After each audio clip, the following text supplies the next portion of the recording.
አህመዲን ጀበልና ኦርቶዶክሳዊ ጥላቻ ማብቂያቸው መቼ ነው? አህመዲን ጀበል የሚሉት ገና ስሙ ሲጠራ ጊዜ እንደሚንቀጠቀጡት ምን አድርጓቸው ነው?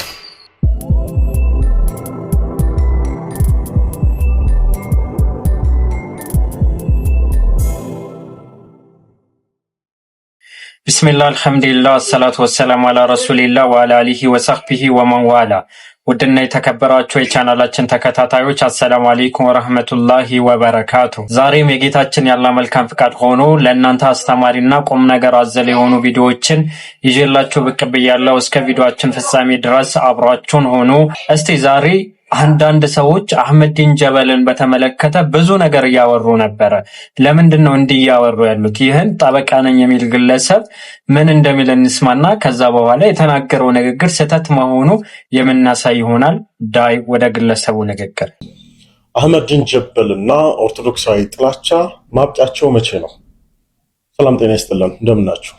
ይህ የአንድ ባለሙያ እንዲሁም ደግሞ የሃይማኖቱ ተከታይ ኦርቶዶክሳዊ የሆነ ቁጭትና ህመም ያለበት ሰው ድምጽ አድርጋችሁ ቁጠሩት። በተለይም ደግሞ በተቻለኝ መጠን እንዲህ አይነት መሰል የሆኑ ተግባራት እንዳይከሰቱ አስተማሪ ሆኖ ማለፍም ስላለበት ነው የኔ ቪዲዮ የምሰራው። ክርስቲያናዊ አፓርታይድ በአክሱም ብሎ ጻፈው። ክርስቲያናዊ አፓርታይድ ብሎ በአክሱም ብሎ ጻፈ። ማን? አህመዲን ጀበል። ስለዚህ እንዴት ክርስቲያናዊ ይላል? አፓርታይድ ማለት ጭቆና ማለት ነው። ለምሳሌ አንድ ማህበረሰብ እያለ ያ ማህበረሰብ በቋንቋ፣ በዘር፣ በሃይማኖት፣ በቀለም፣ በብሔር ለይታ የምትጨቆነው ከሆነ የምታገለው ከሆነ ምን ይባላል? ያን ነገር አፓርታይድ ይባላል። ስለዚህ አህመዲን ጀበል ምኑ ላይ ነው ስህተት? ከዛ ደግሞ ቀጥለ ምን አልክ? እስቲ እንመልከተ። ክርስቲያናዊ አፓርታይድ በአክሱም ብሎ ጻፈው። በአክሱም እየተደረገም ያለ በተለይም ሙስሊም ቤተ እምነት ተከታይ በሆኑ ወንድምቶቻችን ላይ እየተደረገ ያለ ማናቸውም ኢሰባዊ የሆነ ተግባር ያለ እንደሆነ ፍጹም ሊወገዝ የሚገባ ተግባር ነው። በምንም አይነት መልኩ ሊበረታታ እና ደግሞ ድጋፍ ሊሰጥ የሚገባ ነገር አይደለም። ነገር ግን ይህን ተግባር የፈጸመው መንግስታዊ ቆንጆ ንግግር ነው የተናገርከው። ይህን ነገር ሁሉን ሰው ያደርገው። ግን ይህን እየተደረገ ነው ወይ? አክሱም ላይ ይህን እየተደረገ ነው ወይ? አይደለም። አንተ ይህን በመናገር ጥሩ ነው። እሺ ቀጥል። የታወቀ መንግስታዊ አመራር መሆኑ የታወቀ ጉዳዩ ከእምነቱ አገልጋዮች ጋር አያይዞ ክርስቲያናዊ መልካም ስምና ዝናን ለማጉደፍ እና እንደ ሀገር ሁከትና ብጥብጥ ለማስነሳት ታልሞ የሚሰሩ አስነዋሪ ተግባራትን ግን መቃወም ካልቻልን ሪሊ ከአገልጋዮች ጋር ምን አገናኘው ምናምን እያለ ነው። እውነት ነው። ሶሻል ሚዲያ ትጠቀማለህ። ብዙ ጊዜ እከታተላለሁ፣ ስለ ህግ ምናምን ስለምታወራ እከታተላለሁ እና ሶሻል ሚዲያ የሚጠቀም ሰው የዛሬ 10 ወር ወይም 11 ወር ኦልሞስት አንድ አመት ሊሞላው ነው እና አክሱም ላይ ሂጃብ ለብሳ ሂጃብ ኒቃብ አልተባለ ሂጃብ ኖርማል ጸጉርሽን ገልጠሽ እንጂ መማር አትችይም ስትባል ጊዜ የአክሱም ሀገረ ስብከት ምናምን የምትሉት አለ አይደለም ኦርቶዶክስ ዘንድ ወጥቶ ምንድነው ያለው? ይህን ቪዲዮ እስቲ እንስማው። ምን እንደሚሉን እንስማቸው። ሂጃባቸውን አድርገው እንዳይገቡ ተከልክለዋል፣ መብታቸው ተጥሰዋል በሚል ከፍተኛ የማህበራዊ ሚዲያ መጨናነቅ እንዲሁ ስንሰማው ቆይተናል። ምን ያለበት ዝላይ አይችልኝ ይባላል። እንግዲህ አክሱም ውስጥ ጭቆና በደል እንዳለ አንድ ማሳያ ይመስለኛል። በእምነት የተደበቁ እንደነዚህ አይነት ሰዎች ሙስሊም እህቶቻችን ላይ የሚደርስ በደልና ሰቆቃ አንድ ተጠያቂ ብሎን ደግሞ ወንበዴ ናቸው ብለን መናገር እንችላለን። ምክንያቱም እኛ ፍትህ እየጠየቅን ያለው ቤተ እምነትን ሳይሆን የትምህርትን ሚኒስቴር ነው። የትምህርት ሚኒስቴር ቤተ እምነት ሆነ ከሆነ እሺ በግልጽ ነገሩን ከዛ በኋላ እንታገለው ያን ቤተ እምነት ጭምር ማለት ነው። ነገር ግን ይህን አባት ምን ያክል እንደሚዋሹ ቢያንስ እንኳን ለጺማቸው ሽበት ክብር የላቸውም እንዴ? ምን እንደሚሉ እንስማቸው። በአክሱም እንደተነገረኝ በ1995 አካባቢ በወጣው የትምህርት ደንብ ይመስለኛል ጭራሽ ማለት ነው ህገ መንግስት እየተናገረ በ1995 የወጣ ህግ ያንበብልኝ። የትኛው ህግ ነው? እስከዛሬ መቀሌ ላይ አክሱም የነበሩ ሙስሊም እህቶች እናቀለን ሂጃብ ለብሰው ይማራሉ እስከዛሬ ነበር። አሁን ደግሞ ምን አዲስ ነገር ተገኝቶ ነው? ምን ብለው እንደሚዋሹ ተመልከቱ። ሱብሃንአላህ። ምልክት የሚባለው የክርስትና እምነት ምልክትም ይሁን የእስልምና እምነት ምልክትም ይሁን ሂጃብ ባይባልም የፈለገ የተመለከተ ትምህርት ቤቱ ሁሉም የክርስትና እምነትም ይሁን የእስልምና እምነትም ይሁን እምነትም ይኖረው አይኖረው ወደ ፐብሊክ ስኩል ወደ ትምህርት ቤቱ የሚመጣ ሁሉ ምንም አይነት ሌላ ምልክት ሳያደርግ ትምህርት ቤቱ በዩኒፎርሙ ላይ አባት ቀሲስ የሚባል አባት ነው፣ አገልጋይ ነው ይህን እያለ ያለው። ለዛው ደግሞ ስልጣን ያለው ሰው ማለት ነው አክሱም ውስጥ። ይህን ሲነገር ዝም ብለህ ዛሬ መጥተህ አክሱም ላይ እየተደረገ ያለው ሃይማኖትን ተገን አድርገው ሃይማኖትን ከበር አድርገው እስልምናን የሚከተሉ ወይም ሙስሊም የሆኑ አካላቶችን እየጨቆኑ ነው ብሎ ታሪክ ላይ ተሞርክዞ አህመዲን ጀበል ሰይፍ የሆነ ጽሑፍ ጽፈዋል። የመረራውን ዋጣው ሰይፍ የሆነ ጽሑፍ ገና ሳይጽፍ ማለት ነው። ፎቶ ስታዩት ጊዜ ሀይቃ ትፈሩታላችሁ። ይህ ፋክት ነው። ምክንያቱም ወደ 3 ነው 4 የሚጠጋ መጽሐፎች ላይ ምን ያክል በስነ ጽሑፉ ጎበዝ እንደሆነ ታሪክን በደንብ እንደሚያውቅ ስለምታውቁት ማለት ነው። ታዲያ እኛ አባት ተነስተው ከድሮን ጀምሮ አክሱም ላይ ሂጃብ አይደረግም ምናምን ብሎ ሲናገር ዝም ብለህ ነበር። ይህን ሲል አስታውሰ ይህን ፎቶ ታስታውሳላችሁ። እግረኛ ሚዲያ ላይ ቀርቦ ትልቅ አባት ናቸው። ቀርበው ምንድነው ያሉት? አክሱም የተቀደሰች ሀገር ስለሆነች መስጂድ ምናምን አይሰራም አሉ። ይህ ምንድነው? ይህን አገልጋይ ካልተባሉ እነማን ናቸው አገልጋይ ልንላቸው የምንችለው? ቲክቶክ ላይ ያለውን ነው አገልጋይ የምንለው ወይስ ደግሞ አውደ ምህረት ላይ ልክ ካህን፣ ዲያቆን፣ ቄስ ሆነው ምንድነው ቀሲስ ሆነው ምናምን ነገር እንዲህ እየተናገሩ ያሉ ሰዎች ናቸው አገልጋይ የሚባሉት? አገልጋይ የሚባሉት እኔ እስከማቀብ ድረስ እነዚህ አባቶች ናቸው። ምዕመናን የሁዳዴ ጾም ብሎ እየጾመ ቅዳሴ ብሎ ባወጣበት እንዲህ አይነት ጥላቻ መስጂድ እንዳይገነባ የተቀደሰች ጽዮን ከተማ ናት የጽዮን ከተማ ናት ተብሎ እንዲህ እየሰበኩ ነበረ። አክሱም እንዲህ ናት ብለው ማለት ነው። አገልጋይ ነው ማሳየ። ይህም አገልጋይ አይደለም ብላችሁ እንዳትከዱ። ይህ ምንድነው? እስቲ ይህን ቪዲዮ እንመልከታ። አገር ሰላማ ክርስቲያን እንደሐቀቢሉ ሰማይ ተወራይ ዝሙከስ ክርስቲያን መስጊድ አፍሪሱ አይባልም። አስላም መስጊድ አፍሪሶም ይብታል። ሪኩም ተቆልኩም አንተ ተፈራለ ሚዲያታት እንደህሪኩም በዚህ ከባቢ ሙስሊሞች ለክርስቲያን ጥቃት ፈጽመው እንደዚህ ካይናት ቀትሎም እንደዚህ ምዕመናን ሐሪዶም ይዝባል። እንደተመለከታችሁት ይህ አገልጋይ ካልተባለ ማን አገልጋይ? ካህን ቆሞ ከዛ ደግሞ ዣንጥላ ተይዞለት ምናምን ነገር ጥላቻን እየሰበከ ነው። ምዕመናኑን እየሰማ አገልጋዮቹ በሰበኩት ስብከት ላይ ተሞርኩዞ ነው ባለፈ አክሱም ላይ ያ ሁሉም በደል እየደረሰ። ይህን መራራ ሀቅ ከመቀበል ይልቅ እንዴት በክርስትና ተጨቆኑ ይላል። አዎ ይህ ፋክት ስለሆነ የው አገልጋዮች ይህን እያሉ ስለሆነ። ይህም ብቻ አይደለም መጽሐፍ ላይ እኮ አለ። ለምሳሌ ባለፈ የሰራሁትን ቪዲዮ ይህን ቪዲዮ ተመልከቱ። መረጃ ላይ ተሞርኩጂ መረጃዎችን እያቀረቡ ለምሳሌ መጽሐፈ አክሱም የተሰኘ መጽሐፍ በግዕዝ የተጻፈ እንዲሁም ደግሞ በላቲን የተተረጎመ መጽሐፍ እያቀረብኩኝ እያንዳንዱ ኢቭን መቀበር እንደሌለባቸው ቁርአናቸው መቃጠል እንዳለባቸው አምደ ጽዮን እንዳቃጠለ ጭምር የሚናገር መጽሐፎች አምጥቻለሁ።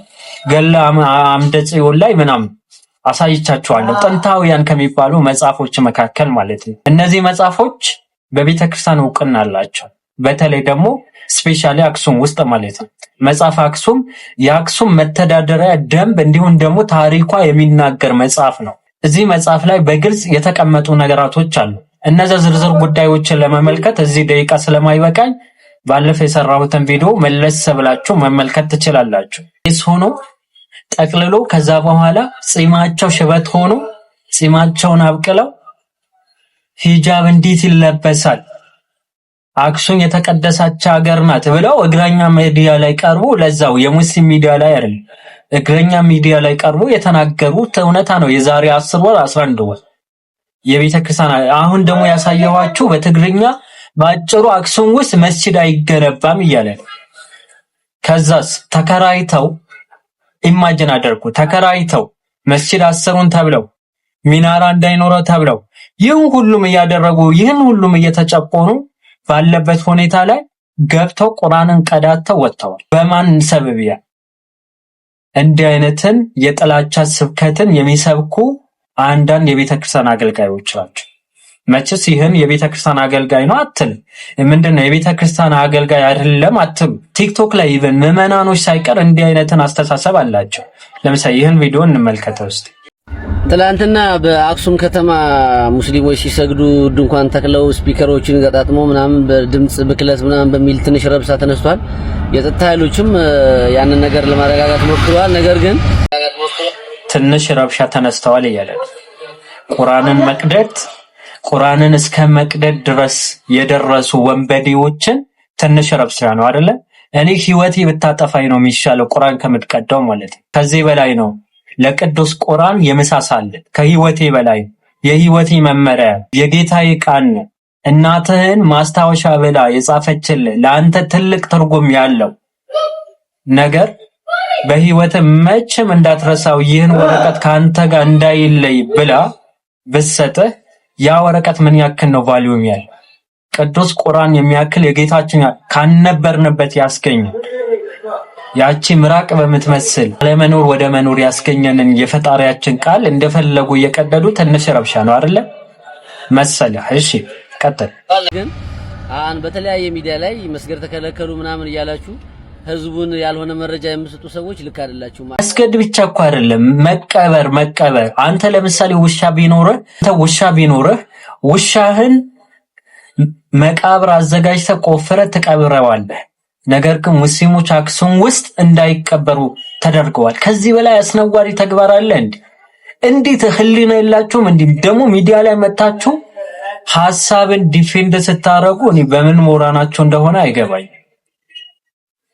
ምን አይነት ህሊና እንዳላችሁ ህሊናችሁ የሸጣችሁ ግንባራም ለነገሩን ግንባራም ነኝ እሺ ጅልጦች እንደሆናችሁ አንድ ማሳያ ነው። ሰው በተወለደበት ሀገር ባደገበት ሀገር ላይ ለሀገሩ በችግር በመከራ በደስታ አንድ ላይ የሆነ ማህበረሰብን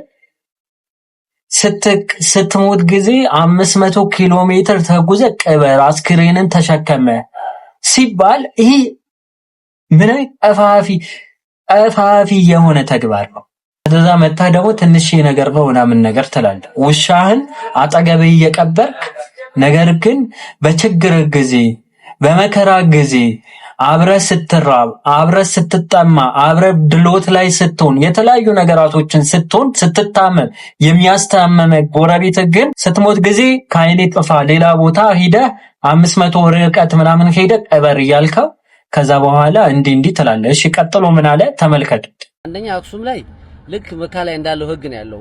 መካ ሄደህ እንደፈለክ ኦርቶዶክስ ተዋህዶ መስበክም ቤተክርስቲያን መስራትም ጮክ ያለ ነገር ማድረግ አትችልም፣ ማንጸባረቅ አትችልም ኦርቶዶክስነትህን። ለምን?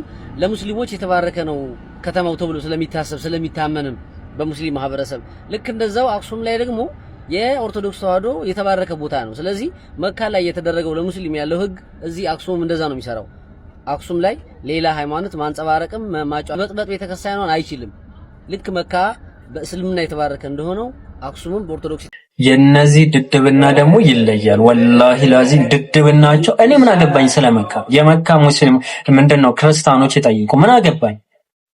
እንዴት ነው የሚያስቡት? ምን አይነት የጠነባ የኋላ ቀር አስተሳሰብ።